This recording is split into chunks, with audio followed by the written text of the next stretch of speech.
ஐயனார் துணை சரியில்ல. அடுத்து வர எபிசோட்ல நம்ம மனோகர் இருந்துட்டு ஒரு வேலை விஷயமா சென்னை வரைக்கும் வராங்க. அதுக்கு அடுத்ததான் பார்த்தீங்கன்னா, அவங்க கார் திடீர்னு சொதப்பிடுது. அதனால ட்ராவல்ஸ் பார்க்கலான்னு சொல்லிட்டு போறாங்க. அத நம்ம சோழன் ஒர்க் பண்ண அதே ட்ராவல்ஸுக்கு தான் போகிறாங்க. சார் என்ன சார் நீங்கள் இவ்வளோ தூரம் வந்திருக்கீங்க அப்படியே சொல்லிட்டு கேட்கவும், அதுக்கு தான் இங்கே ஒரு டீலரை பார்க்கறதுக்காக வந்தேன். அதுக்குள்ளே என் கார் கொஞ்சம் ரிப்பேர் ஆகிடுச்சு. அதனால் மெக்கானிக் ஷெட்டில் இருக்குது. கொஞ்சம் வேலை முடிகிற வரைக்கும் ஒரு நல்ல டிரைவரை பார்த்து அனுப்பிவிடுங்க அப்படின்ற மாதிரி சொல்கிறாங்க. உங்களுக்கு இல்லாத டிரைவரா சார் அப்படின்ற மாதிரி சொல்லிடுறாங்க. ஆனால் மனசு ரொம்ப கஷ்டமாக இருக்குது சார்.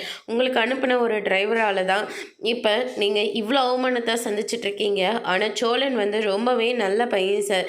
உங்கள் பொண்ணு அவங்க கூட சந்தோஷமாக வாழட்டும் அப்படின்ற மாதிரி சொல்கிறாங்க. உங்கள் பொண்ணு சந்தோஷமாக இருக்கிறதுக்காக சோழன் நிறைய ரிஸ்க் எடுக்கிறான் சார். சோழனுக்கு ஒன்றுனாலையும் உங்கள் பொண்ணு வேடிக்கை பார்த்துட்டு இருக்குல்ல, சோழனுக்காக நிறைய உதவியெல்லாம் பண்ணுறாங்க அப்படின்ற மாதிரி சொல்லிடுறாங்க. இங்கே பாருங்கள், காரை அனுப்பிவிடுங்க. தேவையில்லாமல் உங்களை பற்றி பேசவே பேசாதீங்க. நீங்கள் பண்ண காரியத்துக்கு திரும்ப உங்கள் ட்ராவல்ஸ் பக்கமே நான் வந்திருக்கக்கூடாது. ஆனால் வேறு வழி இல்லாமல் தான் இங்கே வந்திருக்கேன். அவனால் என் மான மரியாதை எல்லாமே போயிடுச்சு. என் நண்பர்கள் சில பேர் என்கிட்ட பேசுறதில்ல, ஏளனமாக பேச ஆரம்பிக்கிறாங்க. டிரைவருக்காக உங்கள் பொண்ணு ஒரு டிரைவர் கூட ஓடி போச்சுன்னு சொல்லி எல்லாருமே இவ்வளோ தப்பாக பேசுகிறாங்க தெரியுமா அப்படின்ற மாதிரி சொல்லிடுறாங்க.